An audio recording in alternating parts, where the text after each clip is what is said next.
Her thrift is concerned with weighing the cost of present needs against the rewards of saving for future necessities.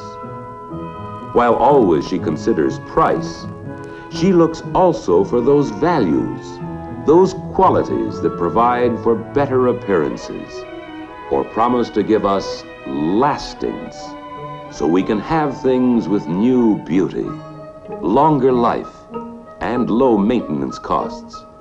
Improvements we can afford because they are economically produced, and that can be bought by more and more people for less money than they ever cost.